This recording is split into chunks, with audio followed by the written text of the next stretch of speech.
The plaza went silent the moment he stepped toward the microphone. No spotlight.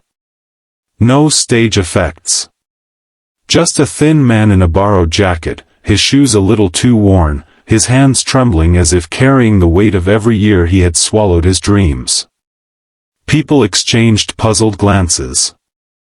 "Who is he?" someone whispered. A little girl tugged her mother's sleeve. "Mom, why does he look sad?" He wasn't sad.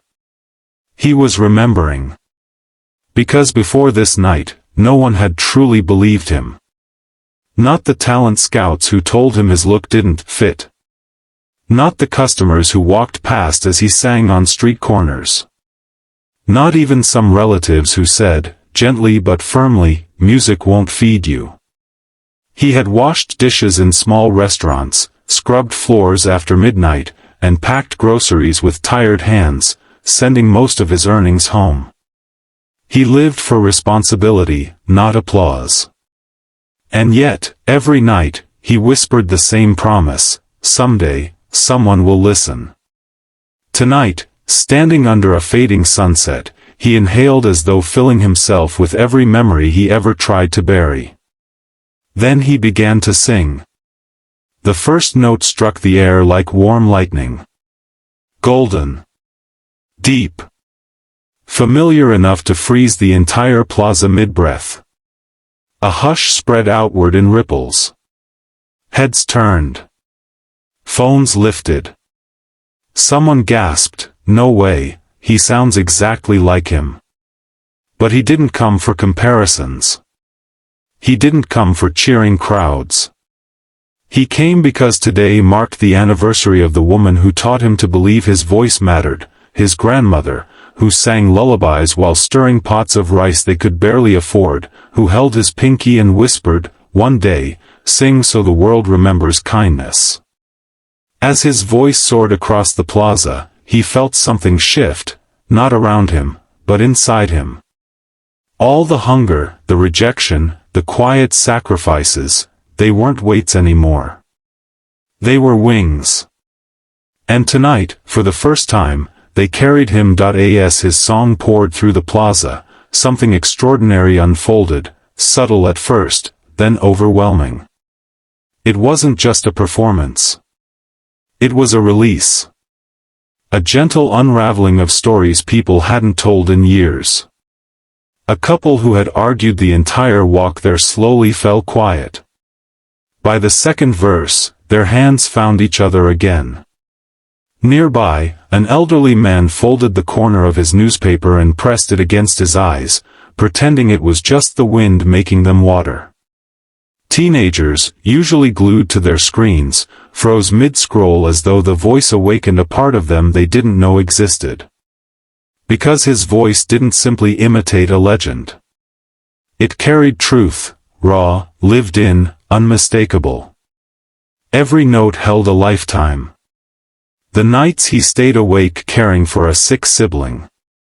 The months he skipped meals so he could send money home. The dreams he let go of so someone else could reach theirs. A woman whispered to her friend, "He sings like he's remembering someone he lost." Another murmured, "No. He sings like he's forgiving someone." But he wasn't performing for the crowd's approval. He was singing for the one person who believed in him long before anyone else did, his grandmother. The woman who once cupped his face and said, "Kindness sounds different in every voice." Yours? It sounds like hope. As he reached the high notes, his vision blurred. Not from nerves, but from gratitude. For the first time, he felt heard in a way that went beyond applause. People weren't listening to a man copying a legend. They were listening to a man revealing his heart. Phones continued to rise, capturing every second. One person whispered, "This will go viral." But he didn't need fame. In that moment, surrounded by strangers whose eyes softened with understanding, he realized something far greater.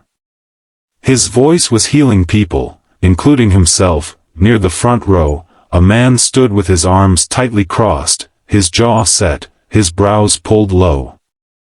He barely blinked. Every few seconds he shook his head, and the people around him tensed. A teenager whispered, "He looks mad." Another murmured, "Please don't start anything, this moment's too special." The singer noticed him too. That familiar fear crept up, the fear of being misunderstood, dismissed, or judged before he could even finish a song. His palms grew damp. His heartbeat stumbled. All his life, people had looked at him and made assumptions, too poor, too quiet, too hopeful for a hard world. He had learned to expect disappointment. Expect rejection. Expect the moment things went wrong. And now this man was walking toward him. The crowd hushed as if bracing for impact. Even the breeze paused. The singer swallowed, steadying his breath, preparing himself for the worst. But when the man finally reached him, he didn't shout. He didn't scold. He didn't criticize. Instead, his voice cracked open like something fragile. "Sir, please, sing another song." The plaza gasped. The singer blinked, confused. The man's lips trembled as he continued, "My father used to play those songs every night. We didn't always get along. I left home too soon. I never apologized." His throat tightened. "But hearing you, it felt like he was standing beside me again. Just for a moment." Everything softened. The fear melted into something warm and aching. The singer stepped closer, gently placing a hand on the man's shaking shoulder. "I understand," he whispered. "Music can give back what life takes away." The man nodded, tears finally falling. "So please, one more song." And just like that, a moment that looked like conflict transformed into something else entirely, the quiet, healing miracle of two strangers finding forgiveness through a single voice. The second song began not with power, but with gentleness, a soft, trembling breath that seemed to weave itself into the air. The melody rose slowly, like the first light of morning touching the faces of everyone gathered. And something remarkable started happening. People didn't just listen, they remembered. A woman near the back felt her chest tighten as she thought of the daughter she hadn't spoken to in years. She clutched her purse, whispering, "I should call her." Beside the fountain, a young man lowered his hoodie, remembering the teacher who once told him he had a future worth fighting for. A retired worker closed his eyes, recalling the partner who'd waited through long shifts and late nights, believing in him even when he didn't believe in himself.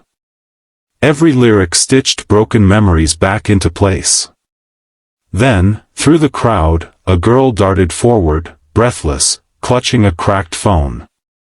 "Sir! Sir!" she called. The singer paused mid-verse, surprised. She held out the screen with shaking hands. "It's you, from this old video." He stared. A grainy clip of him singing on a sidewalk, years ago. His grandmother stood beside him, proud and gentle, as if the whole world belonged to them in that moment. The video had millions of views. He had never known. People around them gasped. The girl's voice softened. "My dad saved this. He used to replay it whenever he felt overwhelmed. He'd say, 'Listen to this man, he sings like he remembers the goodness in people.'" The singer's throat tightened. The world had heard him long before tonight, he just never realized it. Emotion washed over him, warm and overwhelming. He wasn't unseen. He wasn't forgotten. Kindness leaves echoes. And tonight, they finally found their way back to him. He held the final note until it melted into the night, leaving the plaza wrapped in a hush so deep it felt sacred. When the sound finally faded, people didn't explode into noise, they simply stood, hands on hearts, eyes soft with something between awe and gratitude. It was as if they'd all remembered something important about being human. A small boy stepped out from the crowd, clutching a notebook to his chest. "Mister," he said shyly, "can you teach me to sing someday?" The singer knelt, his voice barely steady. "Why me?" The boy shrugged, simple and sincere. "Because you sing like someone who understands love."